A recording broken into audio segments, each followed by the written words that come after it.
The show can't start until we crack open a bottle of Revelton. Whether it's their crisp, clean vodka, the bold spice of their rye whiskey, the rich smoothness of bourbon, or the original honey whiskey that started it all, every pour is a taste of craft and passion straight from the heart of Iowa. So pour yourself a drink, settle in, and get ready to relax, laugh, and enjoy the show.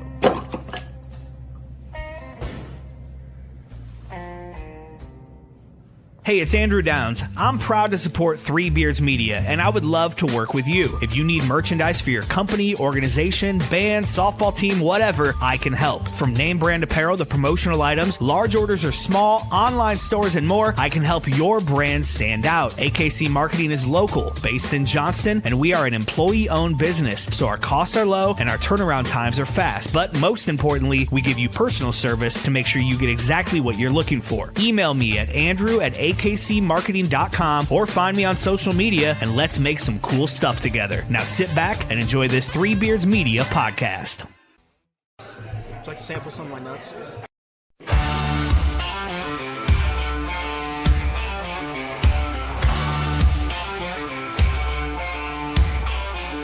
You can lift your weights, you can run your miles, but you ain't got what's been earned through trials. It ain't in the gym, ain't in the youth, it's in busted knuckles and hard-lived truth. Back's been sore since 99, but I still stack wood and I still outgrind. Call me slow, call me old, but I got hands that could bend pure gold. Ain't about muscle, ain't about speed, it's about the fire when the time comes to lead. You can talk real tough, you can flex real wide, but when it's time to dig in, boys, step aside. Old man strength, built to last, years of work, no need for class. Ain't no quit, ain't no doubt, you don't know tough till you've been worn out.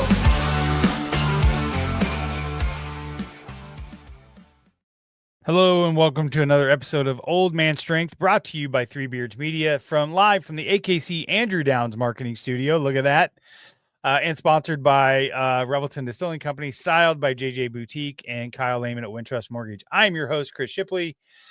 We decided to call in a professional around here because I need a co-host that can keep up with Iowa, and since Aaron lives in Washington, I kicked his ass to the curb tonight. So joining me tonight is my very special friend and one of our great sponsors, Andrew Downs. Andrew, how are you tonight? I'm doing well, man. Thanks for having me. This is exciting. I love being on any of these shows. I love that new Revelton spot at the beginning. That was great. Yeah, I filmed that on my kitchen table. Stacy was pissed when she got home because there was a bunch of spilled whiskey all over the floor, all over the table. It was sticky. And then it dawned on me I wasted all that whiskey. So I was like, I could have used iced tea, I guess, but you got to be authentic around here. So but yeah, I'm excited, man. This should be a fun show. Yeah, it should be. Absolutely.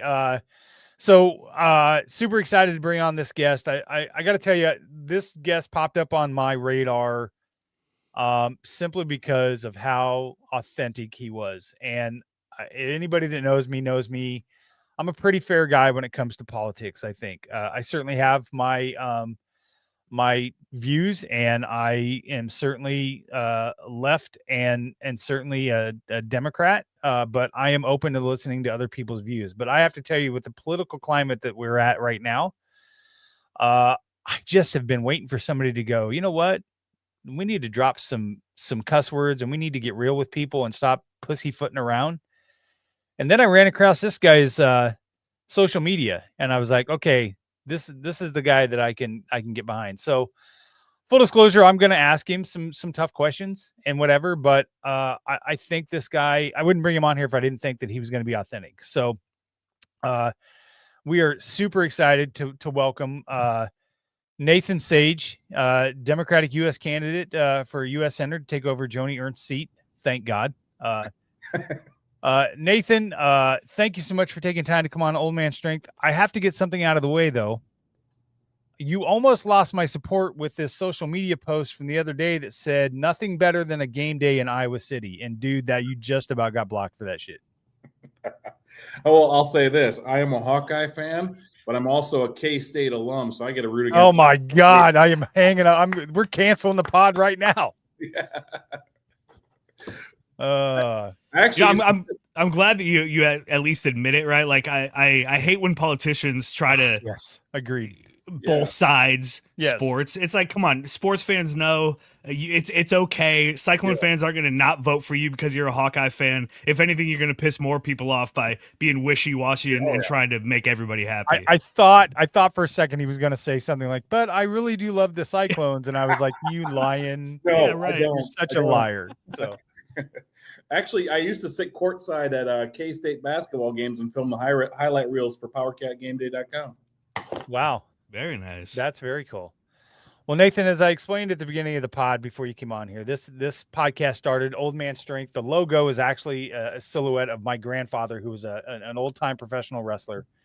And so this podcast started where me and the host would talk about my dad and his dad and how we grew up and things like that. And as we've evolved, we've decided that's how we start the show. So I would love to learn where you're from. Tell our listeners and us where you're from, how you grew up and where you grew up, and just some things about you from that era. I'm originally from Mason City, so North Iowa, up by I always tell everybody we're out there by ourselves, 2 hours south of Minneapolis, 2 hours north of Des Moines. But I grew up in a trailer in a trailer park on the west side of Mason City. And I tell everybody the greatest part about even growing up in poverty in a trailer park, at that time, we still had the Mason City, North Iowa Drive-In movie theater that was like right in my backyard. So I was able to watch like Lion King and Independence Day from my backyard. But I grew up, didn't have a lot of money. I have 3 other siblings. I played sports growing up, obviously, but for me, it was tough. We didn't have a lot of money. We had to try to figure out how to put food on the table. So for me, I never really ever thought I'd go to college. Never thought I'd have an opportunity. I was a Boy Scout. I did everything that normal kid from Mason City really does. I tried to stay out of trouble.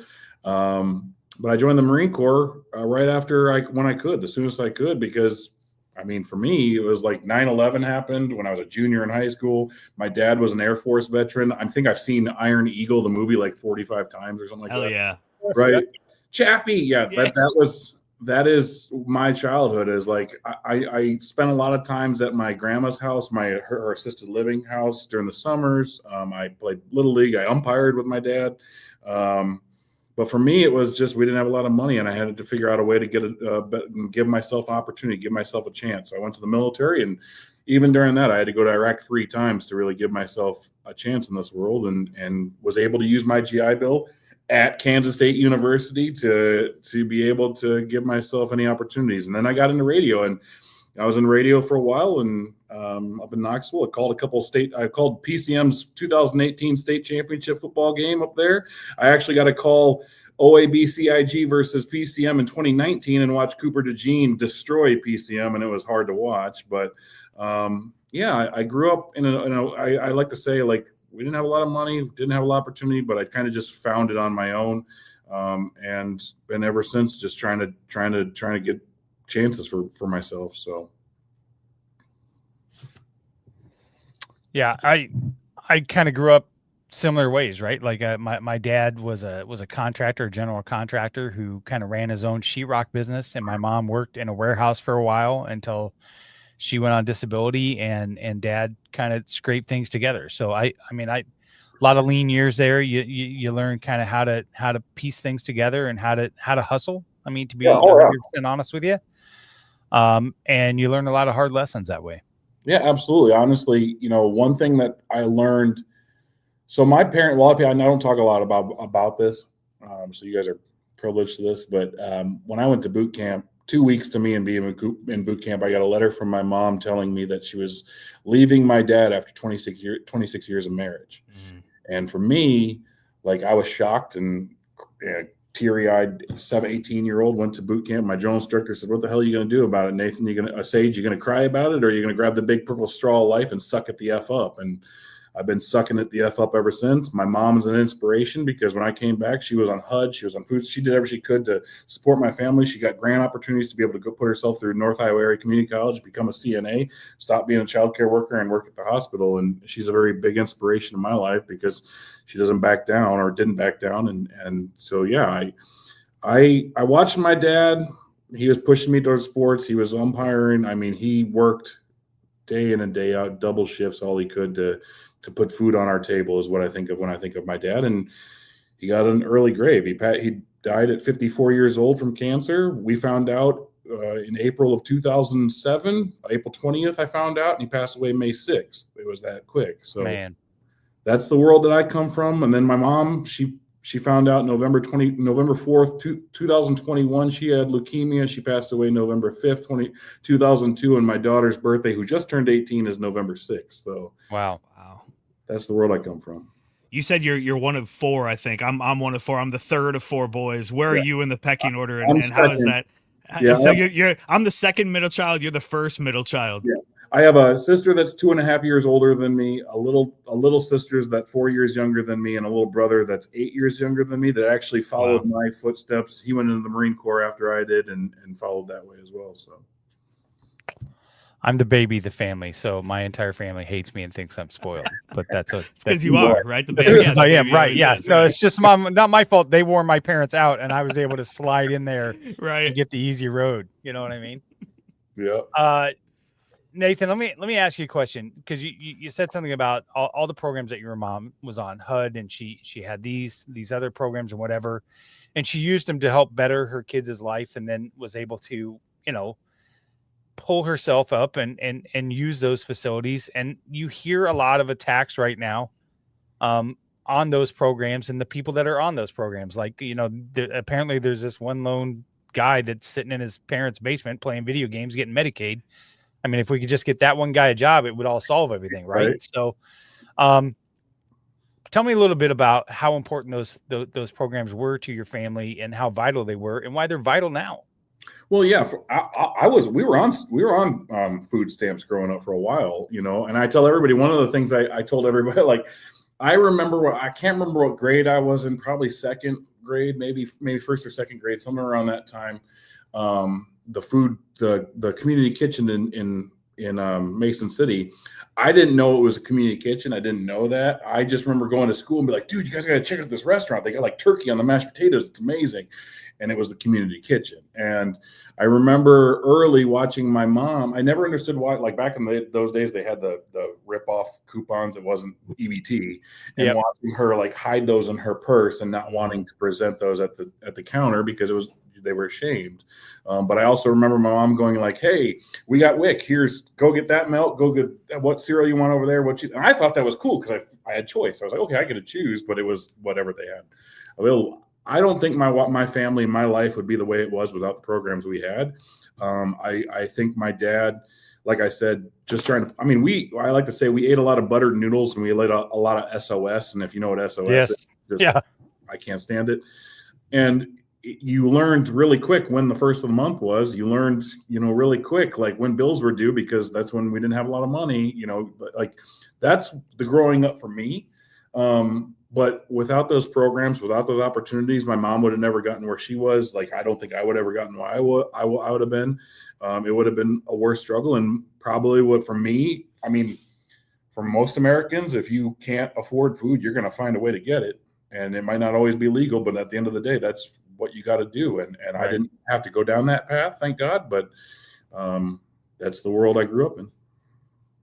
Did you grow up political? Were you into politics? Did you care about it? And I guess if not, when did this kind of enter your life? No, for me, you guys like me because I'm blunt and authentic. Yeah, absolutely. For me, it was just like, here's another guy that's screwing me. Like, here's another guy that's screwing me over. Like, that's the mentality that we had. It didn't matter. It's like, you're going to get screwed over regardless. Life is not going to go. You got to figure out how to get there. I think for me, politics, I'll say this, like, I was blown away by the first time I really starting to pay attention. It was probably, obviously we paid attention with Bush because of Iraq, like going sent to Iraq, who your leaders, who's in charge of you and the things you're doing. But I think I really, really started to pay attention when Obama ran in 2008. I remember being up in Iowa, being up in Mason City, and there were organizers and there was volunteers standing at an intersection. And I was like, what are they handing out tickets? What is going on? And they were just handing out pamphlets telling us to go vote, and really well organized. And I thought that was cool. And I remember watching his speech when he won and really inspiring hope. And then, where we were in 2008 with the recession and just everything, and to where we came. Like it was okay, this guy seems to get it. And then since then it's been downhill. And for me, I think everybody always asks me, what was I'm a big Slipknot fan, rock fan, metal fan. Slipknot has lyrics that says the push that makes you move. And for me, the push that made me move, honestly, Roe versus Wade being flipped over. I never thought I'd live in a world where that happened. Mm-hmm. I never thought I'd serve this country and serve where women were deemed second-class citizens, and we're going to take away rights for people, and just the chaos that we've seen. I've always opinionated, but that's definitely the push, because for me, like, I have two daughters. I have an 18-year-old and I have a 13-year-old. My wife now never had a baby. And then March of last year, she got pregnant for the first time. We were very excited. We told family about it. They were very excited. Like, Nathan, you got boys in your family. We might have boys, because all they got is girls. And then in end of April, my wife lost it, and it was devastating for us. It's something that I still have trouble dealing with. And then we got to the election last year, and in November, sitting on the couch, all of us are upset, and my wife is sitting next to me, bawling her eyes out. And I was like, well, we've done this before. We've had this orange idiot here before. We've done this, like, we can get through this. And she just looks at me and she goes, we'll never be able to try again. She's bawling. We'll never be able to try again. And she goes, what happens if it happens again? Will I be a criminal? Right. And I just started spewing this stuff. And for me, I'm sitting there going, if my wife feels this way, there's millions of women across the country that feel the exact same way. And that's just insanely wrong. And it feels like there's so many people in this world that are just screaming for help, or screaming for an opportunity, just screaming for real life. And nobody's listening to them. And that's where I get passionate. I'm done watching this world crumble, watching our democracy crumble, and no real leadership standing up and fighting for it. So I mean, I don't disagree with the word that you said, Nathan. The leadership in this country has failed us, and I voted Democrat in several elections. I in 2000 wanted to vote for John McCain because I believed in a man that said, "I'm not leaving this prisoner of war camp until the rest of my guys leave." But he wasn't the same guy in 2008. I think he caved to the Republican establishment, and I wouldn't vote for him then. You said something about women as second-class citizens, and I put a tweet out yesterday that got some heat. Imagine that, Andrew.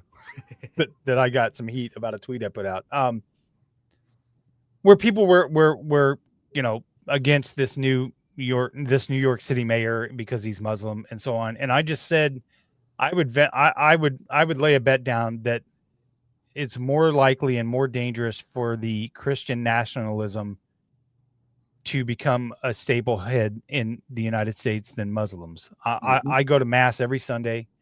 I worship to the same God that everybody else does.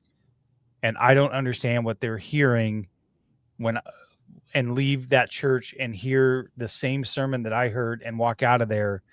And I'm a firm believer that if we don't put a stop to Christian nationalism, that we're in serious trouble in this country. Yeah, absolutely. I think you are right on with that. And this country is established on religious freedom, right? Like there's so many people in this world that here's how I feel about a lot of things. Bluntly, Nathan, that's what I want to hear, my friend. Be who you are, love who you love, and believe what you want to believe. As long as you're not hurting anybody in this world, breaking laws or anything, like who am I to tell you different? Who am I to tell you how you should feel, or who you should love, or any of that stuff? And I get so mad at that this I don't know, lack of a better term, craziness that we're seeing with this. And it's like an infection, and it's like a cancer on our country, where it's like the manipulation of people's beliefs to say, like, you have to, the only way you're going to be better is if you are this type, is just insane. And it's everything that is, to me, is un-American, and we're trying to make it as like, this is the way it's supposed to be. And no, it's not. And again, what I think it goes back to, well, the reason why we're in the situation we're in, the reason why we continue to have these problems, because we haven't been properly represented. Because at the end of the day, we have these politicians, Joni Ernst, Ashley Henson, whoever I always say this all on my town halls. You put a name and put a dollar sign next to it. They're backed by billionaires and corporations, and they're doing their bidding because they're getting money. They don't care about us. And We need people that are going to represent us that care about us. If Washington, D.C. is made up of 98% generational wealth and only 2% come from the working class, clearly we need to do something different. Well, people, say these things in your position a lot, right? And I believe them that they are grounded and they are, one of us when they run and they run for the right reasons and they get elected and they go there with a head of steam, ready to make a change, and they get there and the world's different, right? And they have to start playing the political game and the money and the lobbyists and the political insider, politics gets a hold of people, right? And so I'm sure to some extent it's human nature. I'm sure to some extent you have to play the game to get anything done, right? There's some level of that that needs to be done. But as you're, hopefully being elected to Senate, a 6-year term in D.C., one of the highest offices in the land, do you have a plan to keep yourself grounded, to keep yourself connected to us here in Iowa, the people you're supposed to be representing, the people that you're supposed to be, doing good work on behalf of? That's one of the questions we get all the time, actually. And it's because it is a swamp. I don't like Trump, but he's right about that. It is a swamp, and he's not trying to drain it. He's trying to get paid from it. But it needs to be drained, and most people go there, I think, again, with good intentions. But for whatever reason, it rarely ends up that way. Yeah, I think for me, I tell everybody, this is going to be a weird analogy, but this is how it is. To me, it's like with voters, it's like dating a girl where you're like, hey, baby, I'm going to take care of you. I'm going to do this for you. I'm going to do that for you. At the end of the day, actions speak louder than words, right?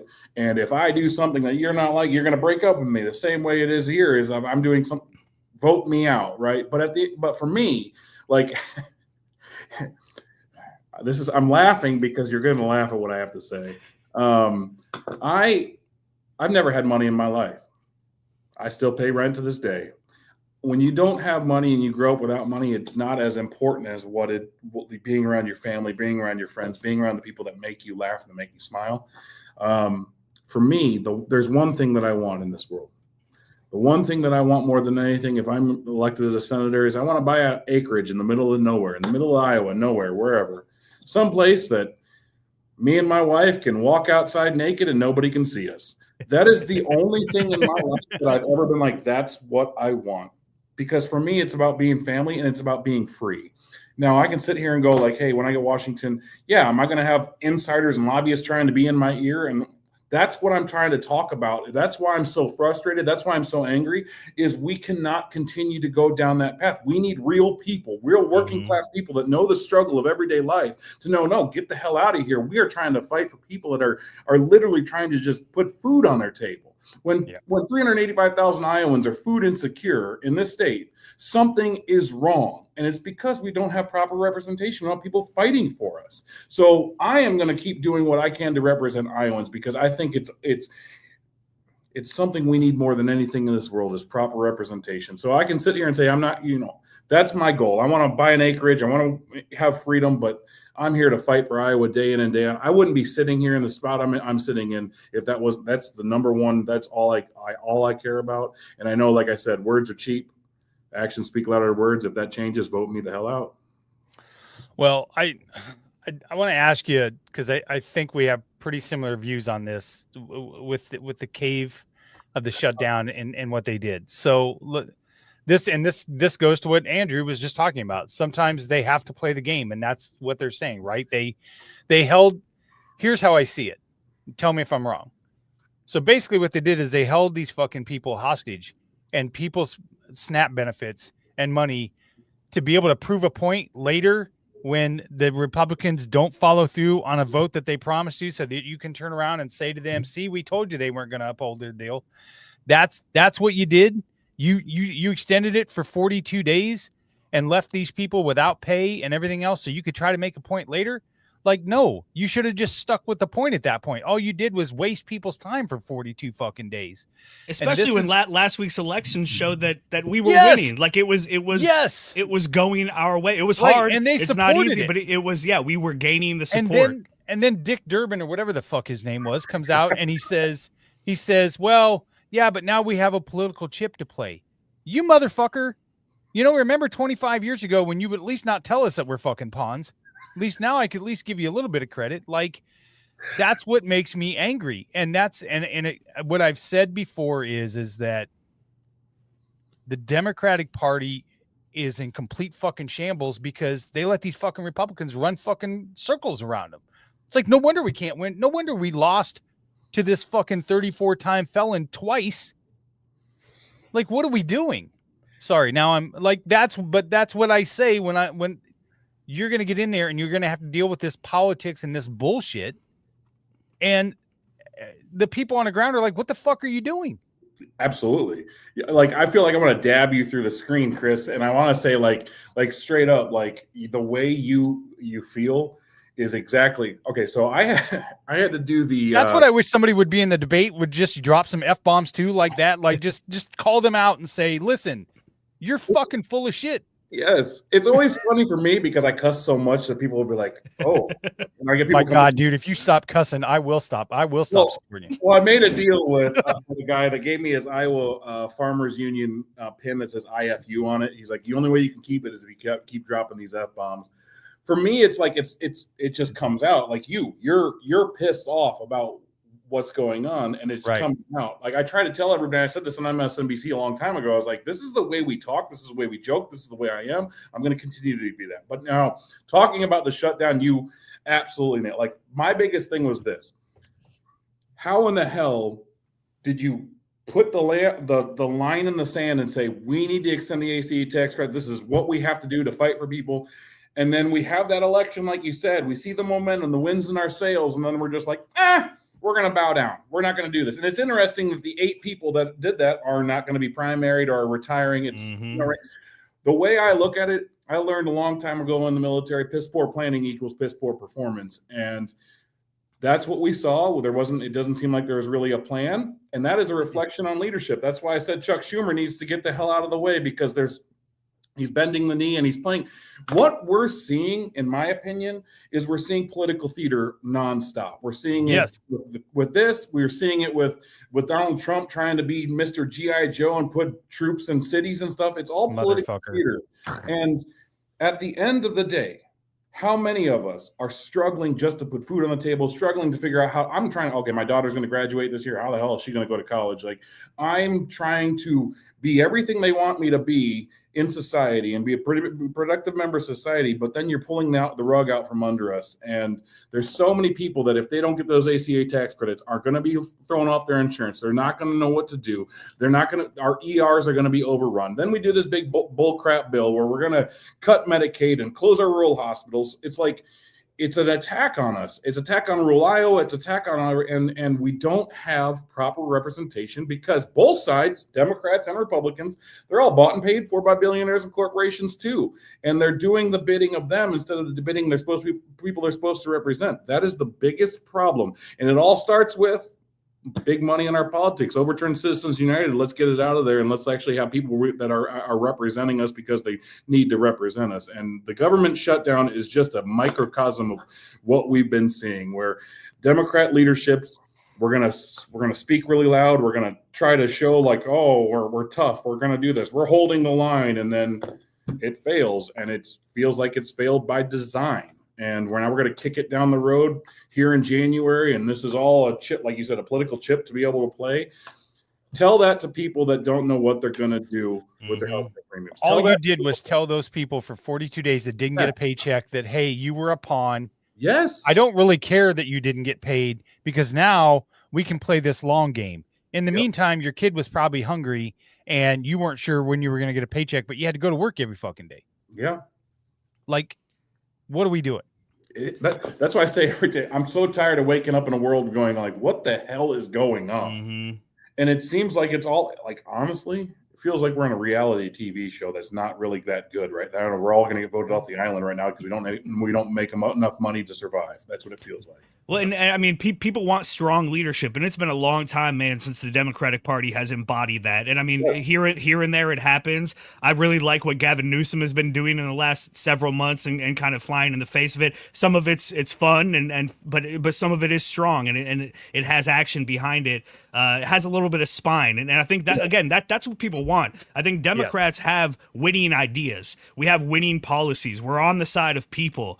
But if you can't back that up, if you can't show strong leadership, it just falls flat. And again, what you basically tell people by caving here is, hey, the thing we told you was so important ultimately wasn't that important. Is like what Gavin Newsom is doing, is that like the direction you think the Democratic Party needs to move in? I think for me, it's putting up a middle finger to the establishment, putting a middle finger up to the people that are put their thumb on the scales. I say this. This is the line that I say every time. We got to stop as a country, as a party, as individuals, pointing down at people and saying it's because they're brown, it's because they're LGBTQ, it's because they're women, it's because this or that they're leeching up. It's because of that you're in a situation, and we need to start putting our finger, pointing it back at the top and saying it's these guys that have their thumb on the scale, and not being scared to call it how it is. And that's why Raycon came out with a shirt that says the fat. I'm with the fat hairy tattooed guy that says it how it is. Amen, brother. That's what we need. I'm sitting here from my outside looking in, looking at this world going like, what would I want from a politician? Here's one, not a fucking coward. I'd want someone to say, this is who we're fighting for. This is why I'm here. I'm here to represent Iowans. I'm not here to kiss your ass. I'm here to represent Iowans. And we need that more than ever. And it seems like all we've ever got is these slick back suit wearing pieces of shit that bend the knee for and lick boots. They don't fight for Iowans. So that's who I am. That's what I'm trying to do. Okay, well, this seems like a perfect time to take our first break, get a word from our sponsors, because I want to come back and I want to talk about what the fuck happened to Iowa in 2012 when we were a blue state and we are so red that it makes me want to puke. And how do we get these people to stop voting against their own self-interest? So we're going to be right back with Nathan Sage, U.S. Democratic candidate for U.S. Senate.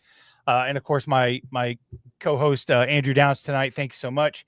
Check out AKC Marketing and Andrew Downs. He'll hook you up, man. He's got our company just flying at the company that I work for with all kinds of great merch and flutter flags and everything else. That poor bastard answers an email from me every day. So, but let's get a word from our sponsors, Revelton Distilling Company and Styled by JJ Boutique.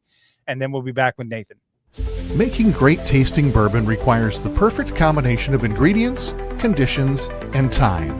The longer it rests, the better it tastes. Revelton Distillery's new single barrel bourbon is made from 80% corn, sourced 100% from Iowa farmers. And unlike mass-produced bourbons, each barrel of Revelton's single barrel bourbon is unique, proofed on when it tastes best. As they like to say, it'll be ready when it's ready. And to ensure the highest standards of quality and flavor, owners Rob and Christy Taylor oversee the production and bottling. Every single barrel. Iowa born, Iowa aged, Iowa bottled. Try the new single barrel bourbon from Iowa's own Revelton Distillery. ReveltonDistillery.com.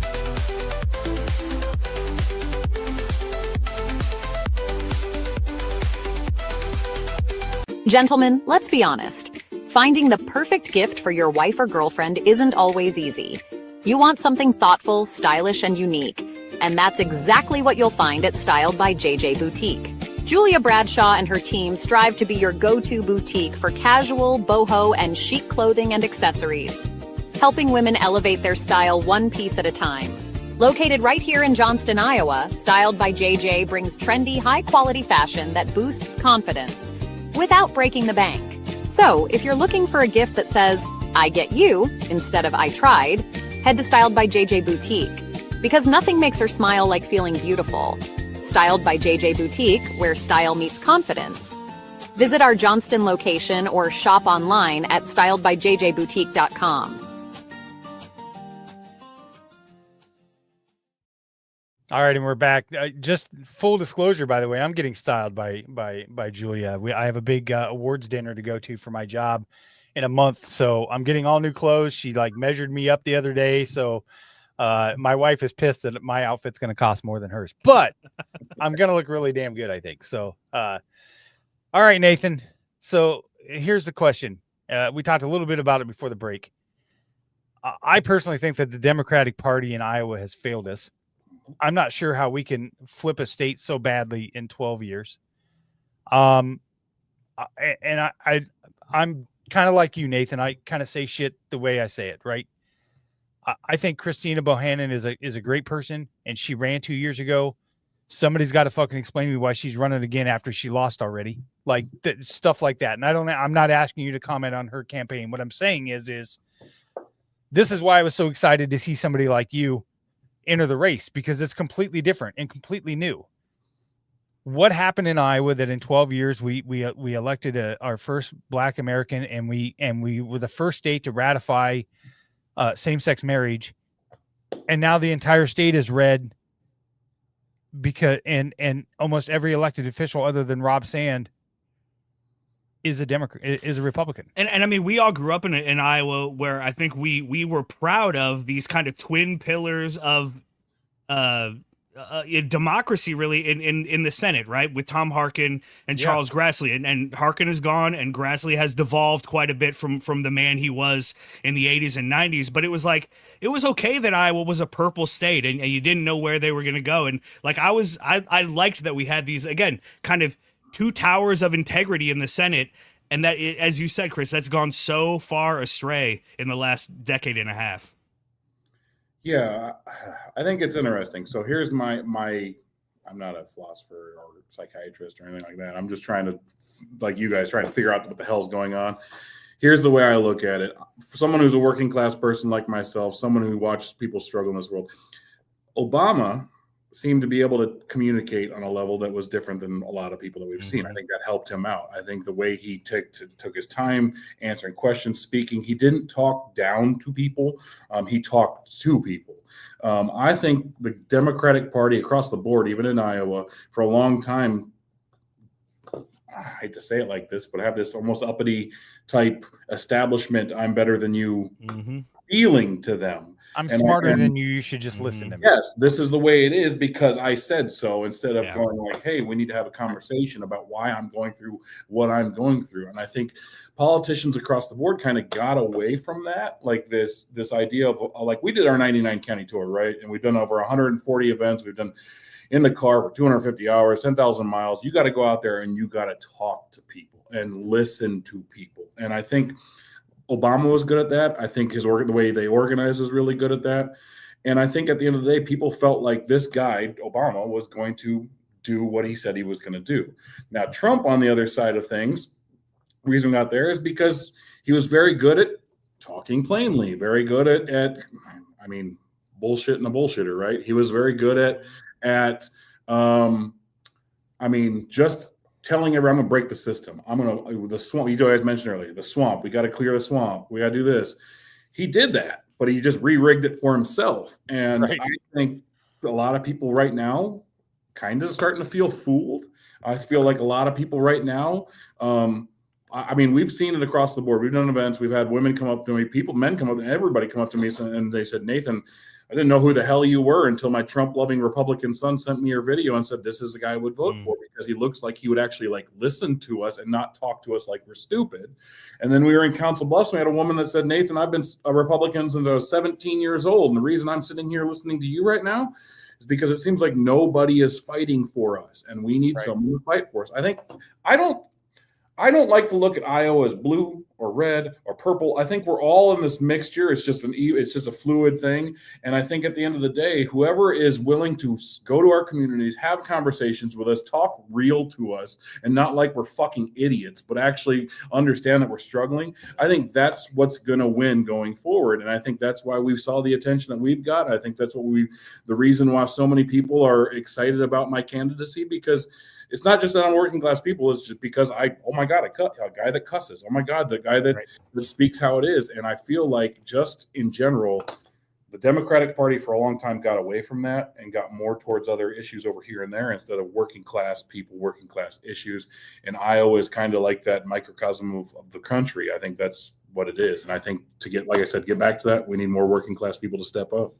You know, I'm a former radio guy myself, Nathan, and I spent a lot of years producing the Simon Conway show on 1040 WHO in Des Moines, which is a very conservative station and a very conservative show. And I was like the lone Democrat, on the entire staff. And I would always get so disappointed when Simon would reach out to Democrats running. I mean, I was on his show during several caucus cycles and election cycles, and people just wouldn't come on. And I understand the kind of logic of, well, I'm not going to get a bunch of voters from that audience. And you're right. But you know what you do?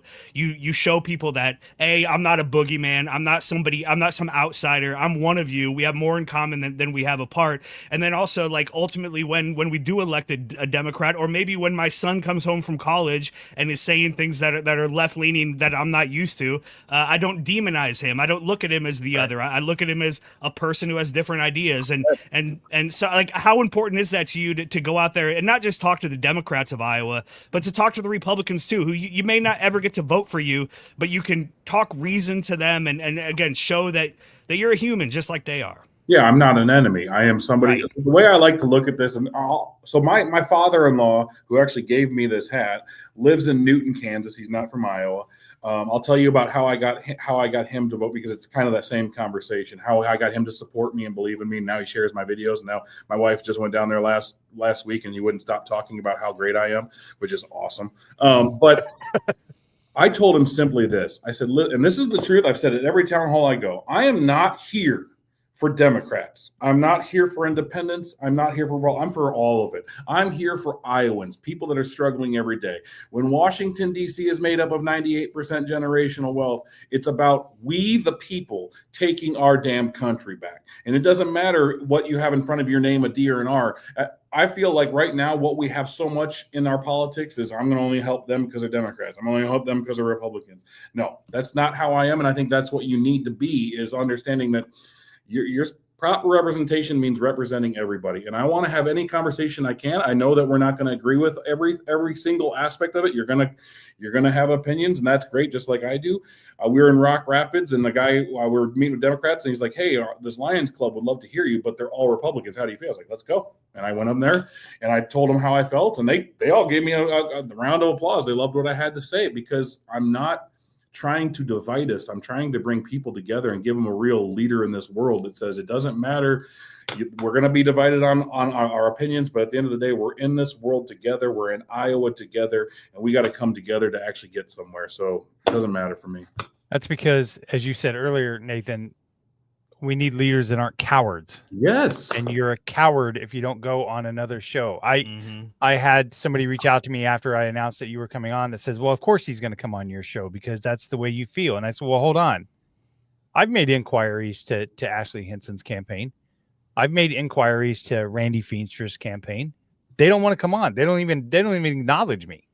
Now, part of that might be because I'm a small guy, and I get it, right? It's not a platform big enough for them, but the offer is there. Yeah. And I can tell you that I have several people that I consider true friends that would do anything in the world for me that are Republicans. Yeah. But because I'm respectful and we can have a difference of opinion and still be kind to each other and things like that. That's how you get by. That's how this works. Yeah. That's how it was 20 and 30 years ago. And I know people don't want to hear this, but that flipped in 2012 and 2016 when I truly believe electing a black person broke people's fucking brains. Like, you never convinced me of anything other than that. And then to have this fucking guy in 2016 and 2024 is beyond imaginable, right? And I don't want to make this about Trump because I'll be here all fucking night.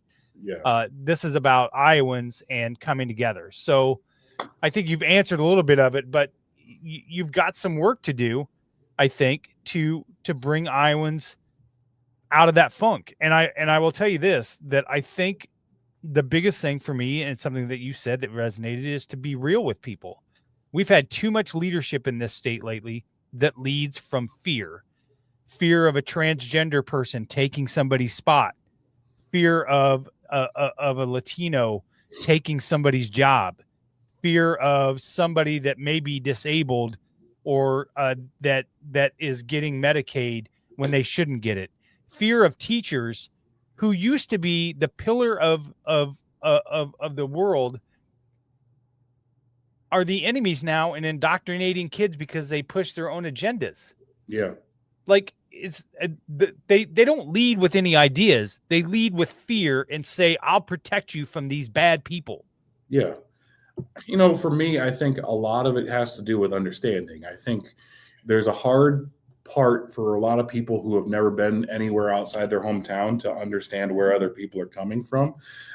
So getting people to start to understand, and that's what I love to talk about a lot, is like, it's about the people that have their thumb on the scale. When you have rich people that own the media, own your social media, and all you're seeing is the algorithms that they want you to see and the media that they want you to see, and you're not looking outside of the world of what is actually around you, you get that echo chamber of, this is the chaotic way I have to be because people are trying to rip my world away or take it away.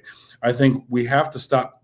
This is going to be a bad way to say this, but it's something I learned in the military. You got to break things down Barney style for people. Like, I'm a Marine, we eat crayons. Like, that's what we got told. But at the end of the day is, you got to make it where people feel like you're communicating to them that, hey, you're here to help them. You're here to fight for them. You're here to represent them regardless of political party. And this is the way we have to do it we got to make life affordable. We got to do, instead of coming at them and going like, hey, if you don't vote for me, this person is going to do this to you, and this is going to happen to your family. Because that's what we've seen forever, like the past 10, 20 years or whatever. And we needed to actually have people go, no, I'm not here to tear your world away. I'm here to make your world better than everybody's. So when the tide rises, the boats rise too, right? Like, that's what we're trying to do, is understand the way. I guess when I was in the Marine Corps, when I was in the Army, we always got taught everybody's green. What that means to me is, it doesn't matter what your ethnicity is, what your gender is, what you do in your bedroom or bathroom, whatever. That is, we're all in this together, and that's what I want Iowans to understand, is we're all getting screwed. And you can blame it on this or that, but at the end of the day, we're all getting screwed, and we need a better life. And if I can be that person to be the loudmouth voice that we need to represent us, someone that's going to stand up for us, that's what I'm trying to do, because looking at this world the way I've seen it my whole life, we need somebody more than ever that's going to stand up for Iowans, to help Iowans now. Because if we don't do it, if we elect Ashley Hinson or we elect these politicians that are bought and paid for, we're going to get the same thing. And we're going to be like, well, why did this happen? Well, you're doing the same thing over and expecting a different result. And that's insanity. So, yeah, I don't know. I think being willing to go on every show, right? Jasmine Crockett, we did an event, a Zoom meeting in June, and she said, Nathan, before you have done every radio station, every podcast, every newspaper, every TV show, every channel, everything you can, talk to everybody. You got to be everywhere, because you're a no-name politician. They got to hear your message. They got to see your face. They got to know more about you. Same way we're doing it here. I'm not going to shy away from everything. We're going to have conversations with people that don't really want to have conversations with us. And actually, something I talk about all the time, my college professor said, and then, Nathan, there's no learning in the comfort zone, no comfort in learning zone. The only way you're ever going to learn anything is to be uncomfortable, and that means having uncomfortable conversations with people you really don't want to have conversations with. So you got to be willing to put yourself out there to understand, and to be a leader. That's what you got to do, is be willing to have conversations with everybody and learn from everybody. I would just like to point out really quick here, Andrew, and I'll let you ask your question. I didn't have to submit my questions to you ahead of time, like a certain congresswoman had at her town hall last week, and then dragged people out when they changed their questions. Jeez. Totally made up scenario. I'm not. That's not. That didn't really happen, right? Yeah, Nathan. One person I think in this state who does a pretty good job of exactly what we're talking about is Rob Sand, who's running for governor as a Democrat. Full disclosure, I'm a buddy of his, and I'm a supporter of his. But I think he does a pretty good job. And again, like you, is maybe on paper presenting more conservative than the Democrats we're used to seeing. But is certainly trying to hit this note of, we're not Republicans, we're not Democrats, we're Iowans, and we need to do what's best for all of us. I guess what are your thoughts on his campaign, and hopefully you two will be working together as governor and senator here in a year or so.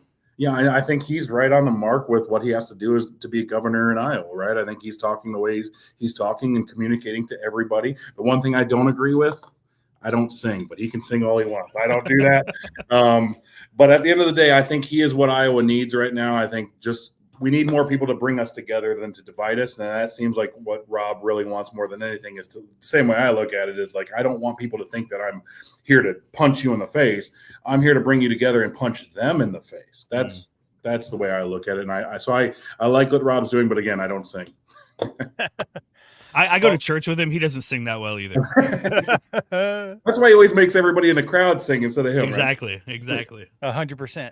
We're going to take another quick break here. This is the Kyle Lehman Wintrust Mortgage break here. Andrew, I talked to you about coming up with a question of the pod, so I assume that you have that. You had one job to do.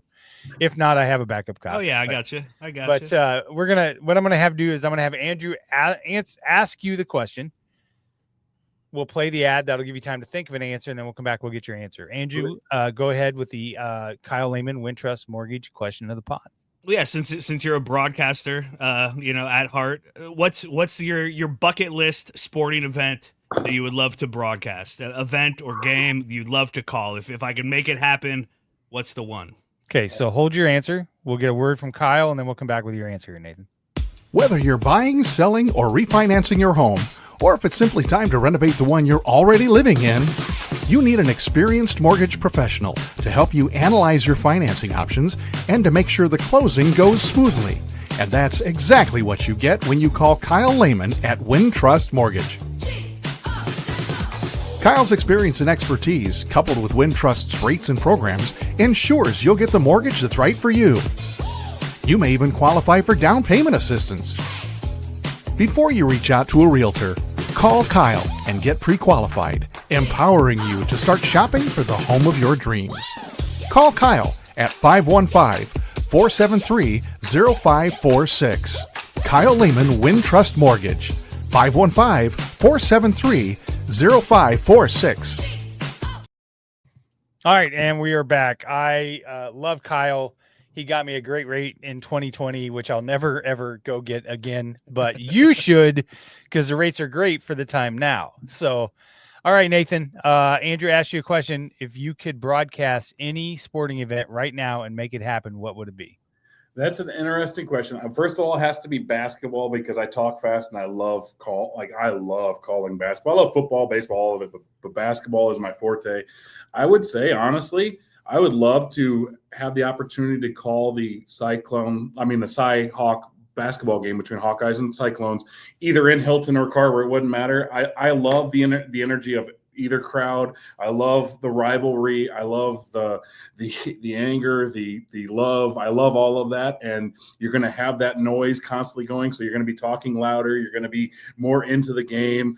You're more energetic. To me, that's heaven for me. And if you call it this year, you're going to call a Hawkeye win. So right? Better. Well, at least it'd be in Hilton where there'd be a crowd. At least it'd be in Hilton where there's a crowd, because God knows there's not one at Carver. So hey, we're coming. Like, I got my Ben McCollum tie. Yeah, that here. yellow tie is really going to make absolutely. you guys win some games. Now I'm going to throw up. Anyways, Nathan, let me ask you this.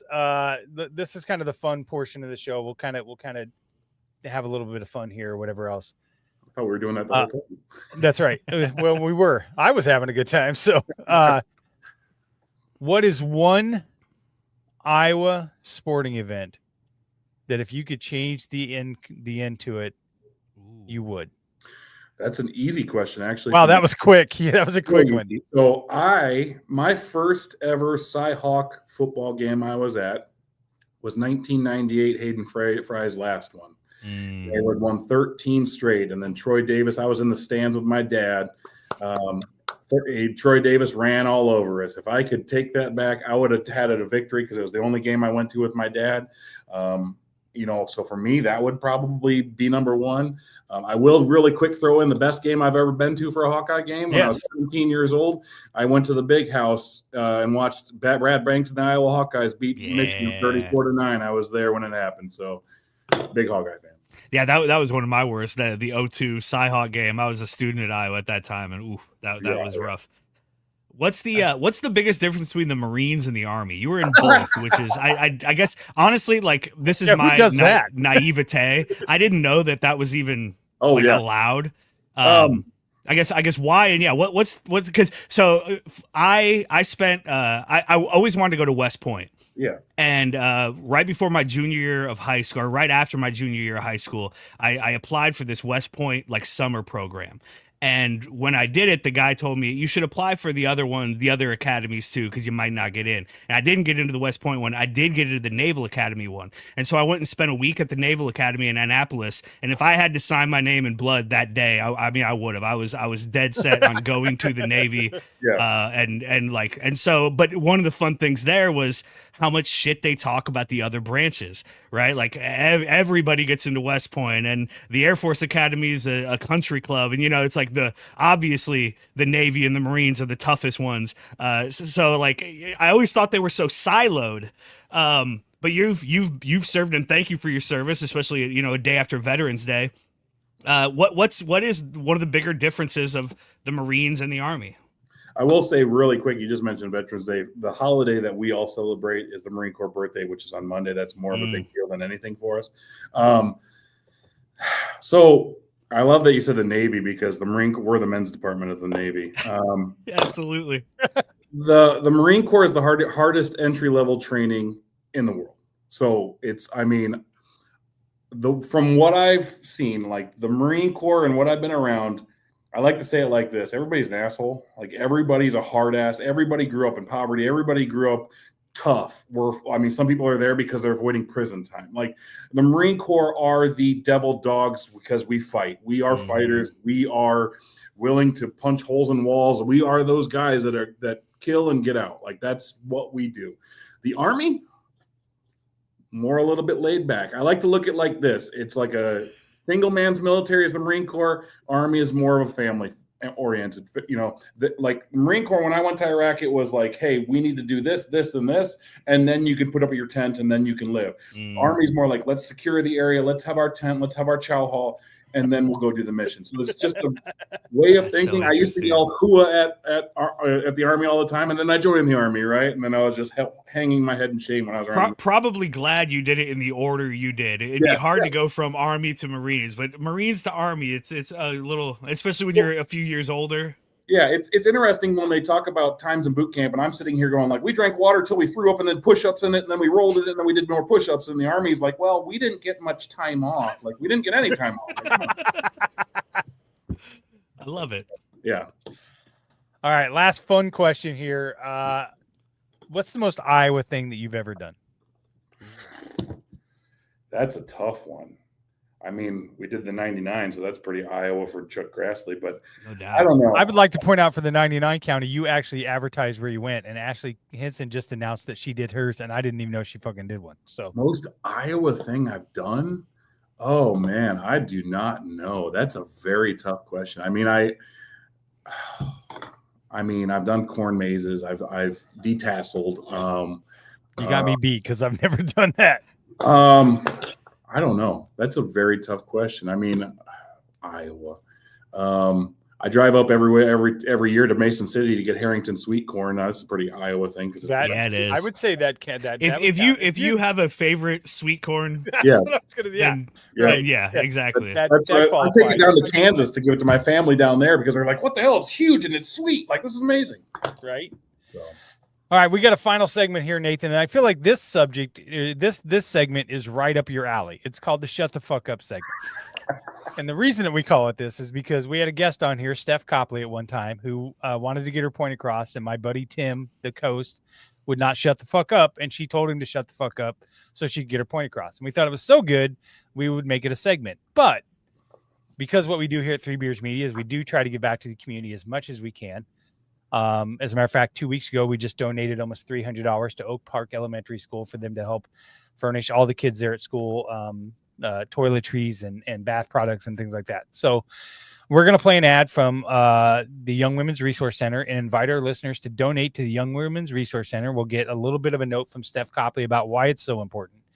And then when we come back, Nathan, Andrew and I have to shut the fuck up, and you can say whatever you want on any subject with no filter. I feel like that might be tough for you, so try to come out of your shell. Okay. Yeah. All right, here we go. Hey everybody, it's Steph Copley, the woman behind the STFU segment on the Old Man Strength podcast.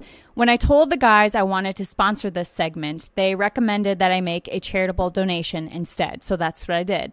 I chose the Young Women's Resource Center in Des Moines, Iowa. They're a nonprofit that supports, educates, and advocates for girls and young women ages 10 to 24.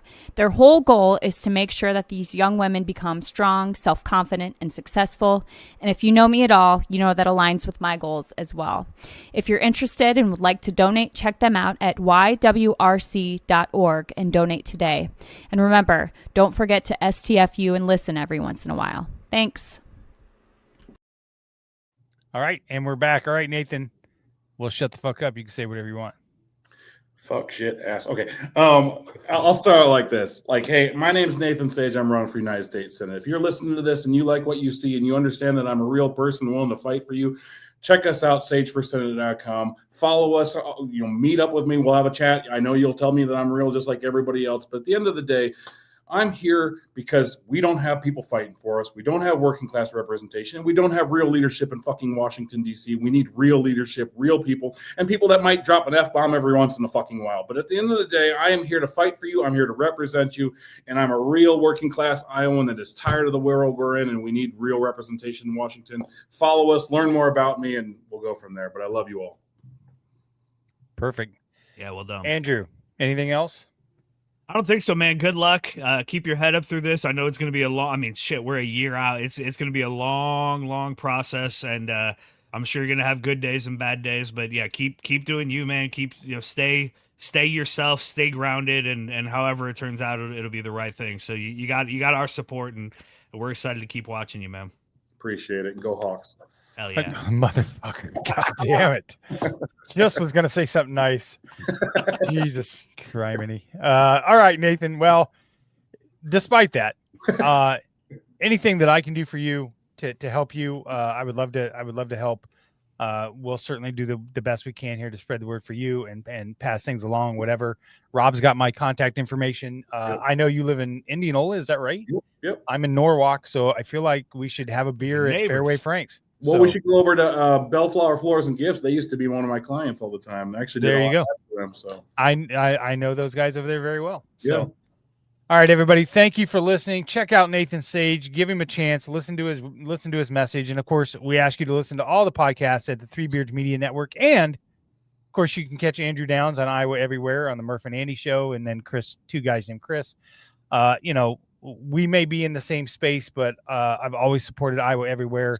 Those guys are great. They've done a lot of things for Three Beards Media, and I think that we've done a lot for them. So let's support local media. And with that, we are out of here. Old man strength, built to last. Try to break me, you won't get past. Ain't no quit, ain't no doubt. You don't know tough till you've been one.